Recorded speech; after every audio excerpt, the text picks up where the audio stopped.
Hey, good morning, good afternoon, good evening from wherever you are joining us.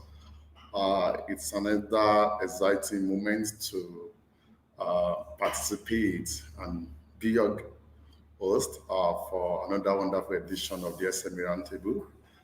And today, there's one very good thing about today. I'm both the host and also the guest today. And basically we'll be sharing informations about tips about certain things that we how we can make our businesses better. Before we go into all of what we have to do today, I'll just quickly run us through what this show is all about. Perhaps you are joining us for the very first time. This is SME Roundtable. We host It's a weekly event where we have conversation around SME space. Sometimes bring guests and sometimes we bring business owners to come and share their experience and why their journey so far, so that others could learn from them.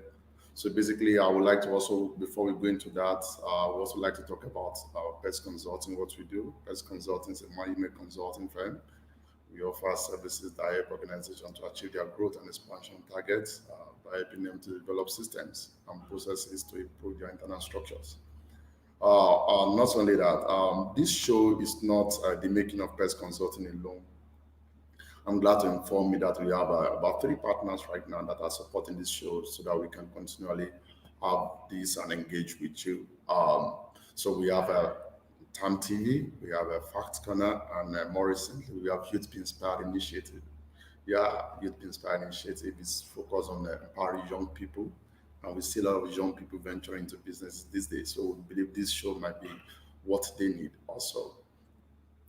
Today, we are talking about something that is very, very, that we think and we are so sure that based on what others have been asking us to talk about is how do they start a business, what are the challenges that they should watch out for and stuff like that. That is why we're having this particular edition to run you through some of the pitfalls from our years of experience consulting and also running businesses. Things that we've observed are pitfalls, are common pitfalls, and I think we will share and have conversation around them so that you don't have to make the mistake as well. So today, I will be your host. My name is Boboye Adeniji Oluwafemi. I'm the managing partner of Pest Consulting. I'll be running you through some of the pitfalls to avoid while starting your business. So, like I said, the topic for today again, we have it there. And in case you are just joining us for the very first time, you are wondering how can you keep in touch with us so that you can constantly receive updates about our programs and other things that we have in the pipeline. All you need to do is just subscribe to our YouTube channels, Facebook page, LinkedIn page, and also now on Twitter, Instagram. Just follow us and then like us, and then you get updates as they come for you to be abreast of what we are up to per time. So, moving on to what we have for you today.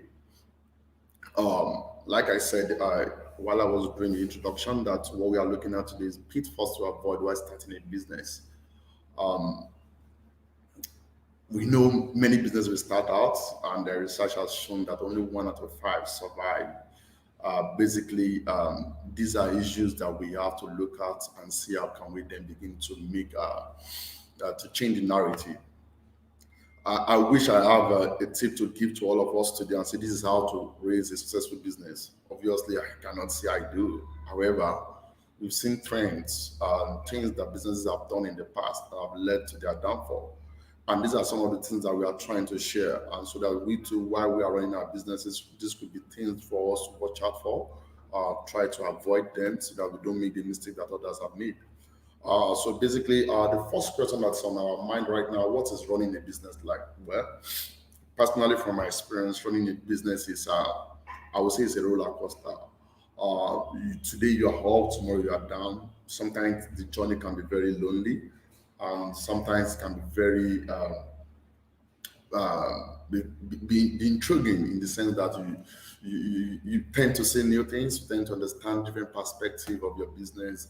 You tend to whatever you think you know about your business in the past. Every day, things are always coming out to challenge those understanding, those knowledge that you have.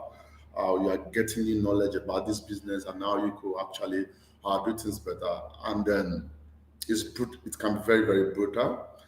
in the sense that sometimes it's warfare because you have people who you are dealing with who are interested in taking what belongs to you. So these are some of the things that you definitely face when you're running a business. You There are a lot of disappointment along the way, and also there are a lot of wins as well. So basically, it's a mixture of both disappointment and also wins. And then uh, it is very important for us to understand that all of these experiences put together is what makes up of the life of an entrepreneur or a businessman. Like somebody, my mentor will always say, you win some, you lose some, just ensure that you win more than you lose. So basically, I think that's one of the gospel nugget that I have been running with. So once you have that kind of mindset, it also prepares you because it is mentally challenging running a business. It can be draining in the sense that running a business tends to take more from you because especially if you are the owner, you are the one running the business, the passion with which you are running the business, all of these things are essential. So I'll quickly move on to the pitfalls that we'll quickly run through them. Then along the line, I'll be sharing my personal experiences. Hopefully, we can get to learn from each other. Number one thing that you should avoid when you are starting or running a business is what I call ignorance. Ignorance. As a matter of fact, the golden rule is never do any business that you know nothing about. Again, this is for our folks who are the 9 to 5, who have a stable job that they currently work now, and they are considering transitioning into the business of their own.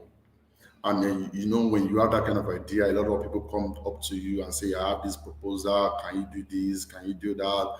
I think this will make more money. You make 20% interest on this. You make so on this investment. You make 20% of the ROI is high, is this and that. All good. However, before you make that decision to sign up on any business proposal with anybody or personally, the first thing you must ensure is to ensure that you know the business.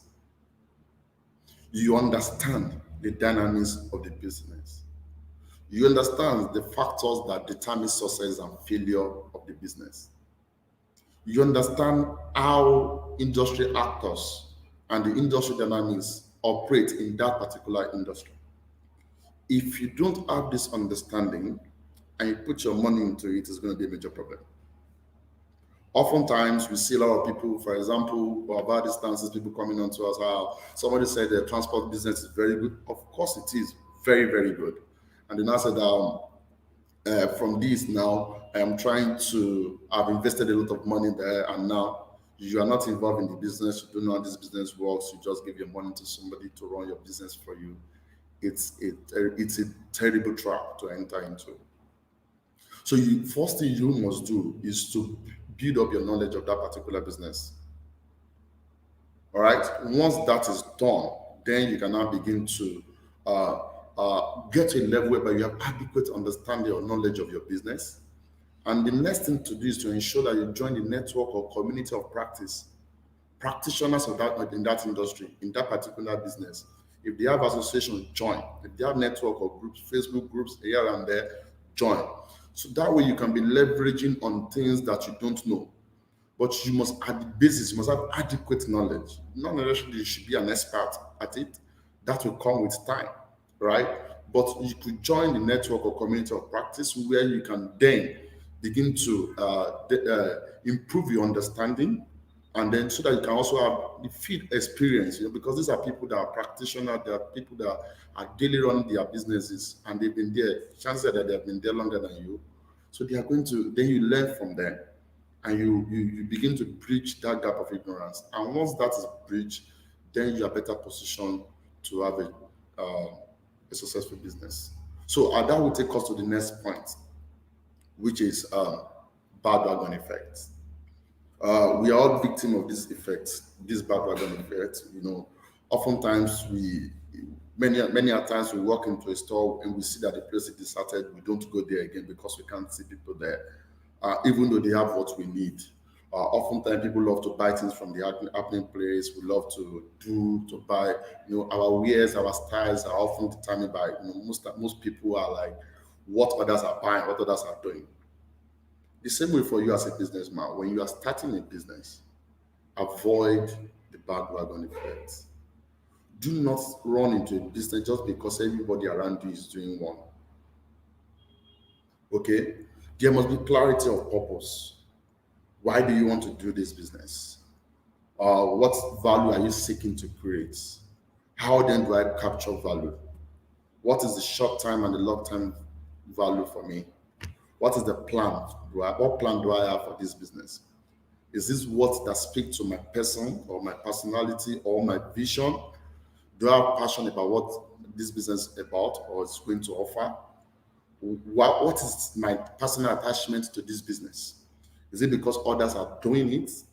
Everybody in my office is doing a business, so I also have to do a business. It's not totally correct. Okay? As much as it's good to have business, you have to be clear of why you want to go into the business. You must avoid the bandwagon effect. Don't rush into a business just because everybody around you is doing so. Just because you think that's what everybody's doing. I also need to do so. Once you're able to avoid that, that gives your business some sense of purpose and clarity. You understand why you're in that purpose. And there's a saying that when purpose is not known, that abuse is inevitable. So when you know why you are doing something, chances are that you tend to handle the business better. And when it going gets tough, you have more staying power to continue, to weather the storm because you understand the reason for going into that business. But if it's a bandwagon effect, it is easy for people to fall by the wayside when the going gets tough. So that will lead us to the next point that I have here for us. Lack of advisory. Nobody is an island. You lose nothing speaking to people about a particular business that you want to go into. As a matter of fact, it's better to get counsel, to speak with people and ask questions around, this is the business I want to go into. Let us agree now that you have a clear purpose.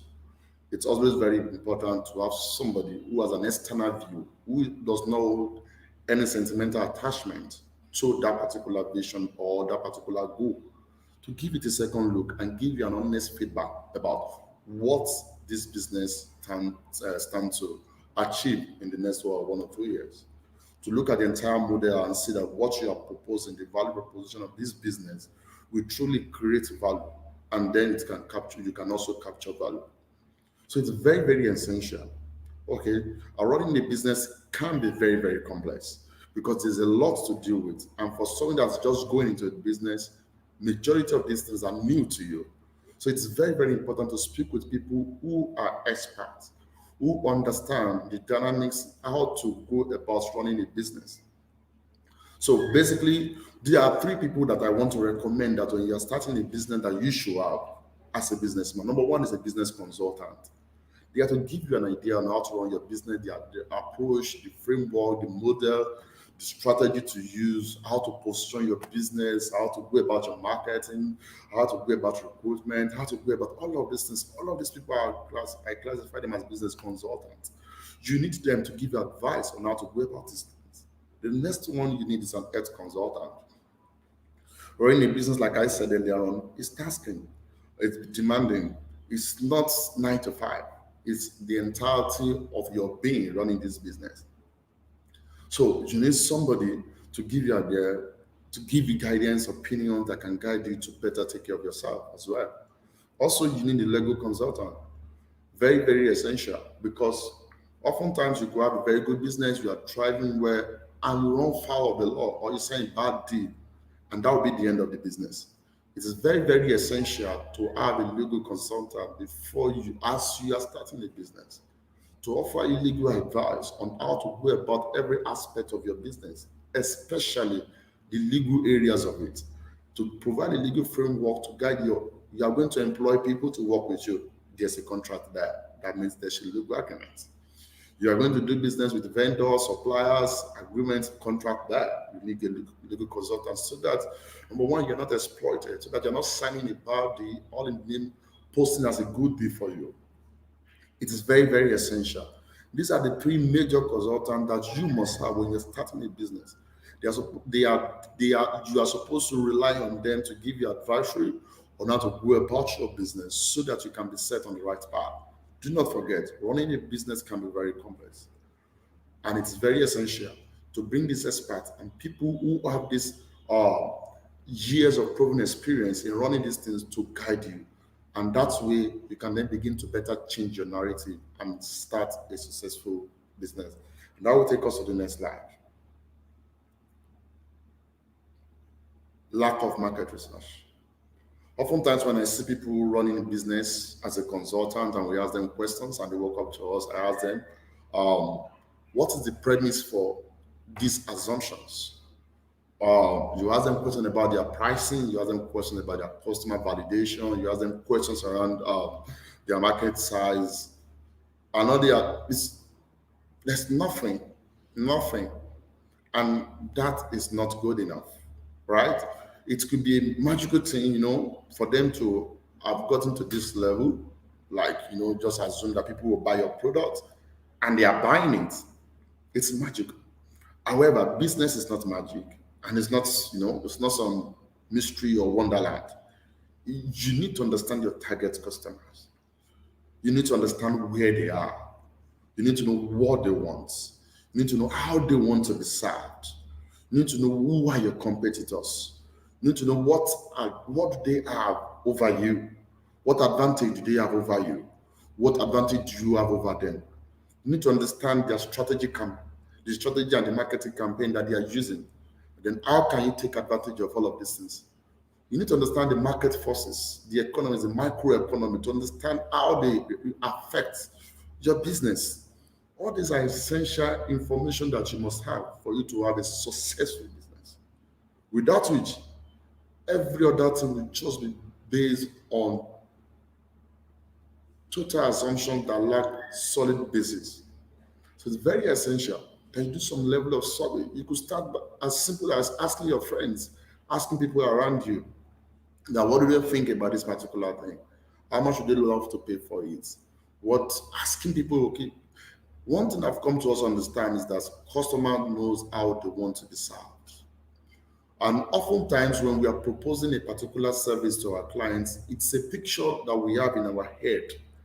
But if we take it back to them and ask them questions of how they want to be served, we understand them better, we make our life easier, and then we make a product everybody wants to buy or a service everybody wants to buy. If we don't do this, then there is a problem. Then we will have a gap between what we are offering and what the market is demanding for. And once there's an impasse, then there's a problem.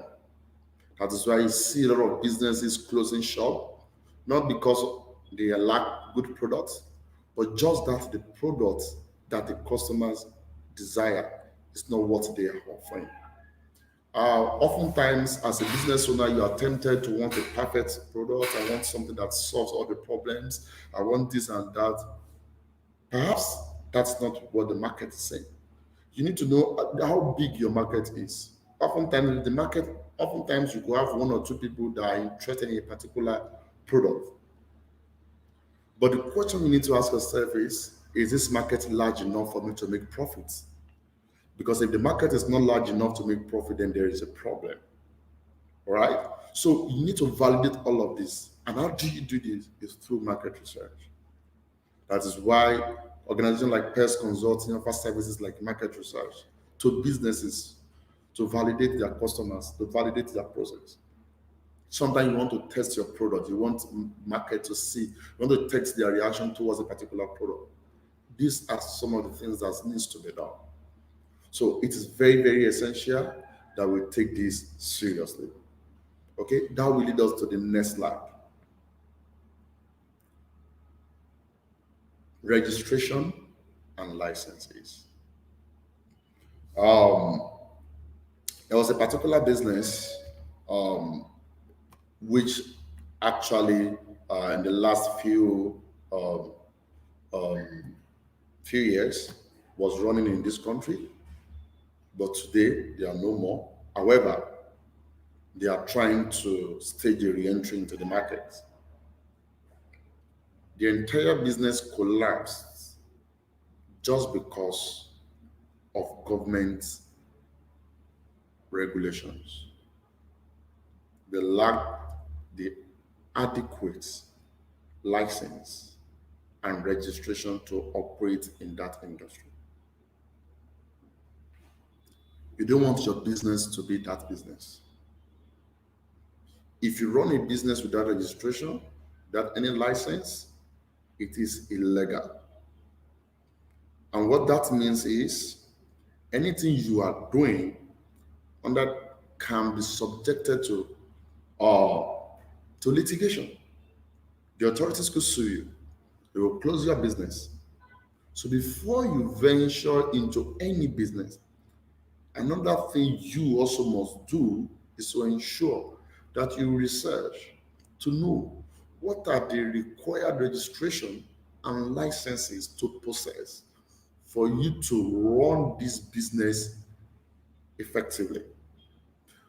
Not only that, what registration license does is that it builds customer trust in what you are offering. For instance, imagine you are running consumables and it's you don't have NAFDAC registration, you don't have maybe standard organization registration, you don't have all these licenses and registrations. It's no no no reasonable customer will want to purchase your product or buy your product because they are not sure of quality, because registration and licenses are not just only to satisfy the legal requirements, they are also a symbol of standardization to show that the product, an approval to show that your product meets a specified standard that that it's acceptable by all. So it is very, very essential that you must get the appropriate registration and licenses to operate within a particular business. Always resist the urge to say, don't worry, let us just start the business. As long as we go by, we will register it later. I will get all those licenses later. Please, and please, take a step back, do the needful, and then proceed. And I think registration and licenses are one of the few things that you must put in place before full operation. Next slide will be where I will be rounding it up. I know this is an area majority of us don't like to go into because oftentimes when we speak to our clients, they always say, I don't like this area. I'm very bad with accounting. I'm very bad with this. I'm very bad with that. I don't know how to do this. I don't know how to do that. Well, I totally understand. Majority of us we don't like all of these things. However, before you go into any business, you must put in place a proper financial plan. Improper financial plan as as is a major reason why many businesses are failing. Number one, you cannot track success, you cannot track failure until it has finally happened. So, but when you have a proper financial plan that enables you to track your income, your expenses, your investments in a way that you can manage your money to achieve your goals, then you have a proper financial plan. You want to know how much you are paying on tax. You want to estimate how much is going to salary. You want to know how much you are going to be paying on rent. What about other utilities? What about water, light, electricity, data? All of these things are things that you should be able to track. But a financial plan is what you need to set in place. Because after you set it in place, you need to monitor it and evaluate it to see whether you are on track. It should be like a guide. It's not a document that is written and dropped there. It's a working document that you work with on daily basis. For every income, it's recorded. You should have a plan to say, okay, this is the debt. Am I taking loan? Am I borrowing money from my friends and my family to start this business? Do I have a figure of how much do I need? Oftentimes, when people say they want to start a business and they want to run a business, if you put it straight to them and ask them, how much do you need to start this business? Not a lot of people can say it right there on the spot. This is how much I need to run this business. X and Y will do this for me. Y and Z will do this. They are unable to do that because they lack proper financial plan. When you are starting your business, I wouldn't want you to start like that. It is important to do that. Like I said, when we said you need to get advisors, why it might be difficult for you to develop a financial plan? It is essential that you speak to consultants. That's one of the reasons why pest consulting is there. To help you develop a proper financial plan that you can use to run your business successfully and walk you through it, explain it to you, then monitor you, support you to ensure that you are following it and support the entire process of that you will be following the entire process of running the business rather. So basically, it is very, very essential to have this improper financial plan can harm your business. Do not forget, everything is about the numbers. At the end of the day, the business can only be sustainable, be profitable, and scalable if it is able to generate some level of income, profits that you can then begin to build the business on. If the business is not generating income, you're not getting any money, you're not getting any revenue from the business, then there's a problem. And if you're not tracking it, you're not knowing how you can track expenses against revenue, then there's a problem. When you're outspending, you will not know. And the only way to know when you're outspending is when you are tracking it. If it is not measured, it can't be managed. If it's not measured, it can't be managed. It is very essential to have a plan in place to manage and measure your finances. I will be stopping here. I would like to go to the next slide, which will be my parting shot. I know majority of us already have one idea or the other. The purpose of this conversation is not to dissuade you from starting your business. Rather, it is to encourage you to put those necessary things that we talked about into proper consideration and perspective when you're starting out your business. That way, you are better positioned to achieve and attain success. Without which, it might be difficult to achieve success because, like I said, only one out of five, and I don't want you to be part of those numbers. So don't sit down and wait for the opportunities to come. Go out, get up, and make them. Go out there and work on those ideas. Go out there and work on those visions that you have. But remember, do not do it alone. Do not do it alone. That is why Pest Consulting is here to work with you. And in case you want to know more about Pest Consulting, all you need to do is just send an email to info@pestconsulting.com and somebody will be out there to reply you and check out what you really want to do. And in case you also want to know some of our services, the services that we offer, we offer business advisory services, we offer data analysis services, we offer training, and also we do monitoring and evaluation. So any of those services, we are available to give you an excellent service at a rate that is very, very affordable for you. Thank you so much for your time. In case you have any questions, you want to have further questions on any of the things that we've discussed today, feel free to just reach out to us at Best Consulting. Like I said, somebody will reach out to you to get your questions and then give you the necessary feedback that you need. It's been a wonderful time. Thank you so much for your time. Thank you for joining today's session, and we look forward to having you same time next week. Until then, thank you and bye-bye.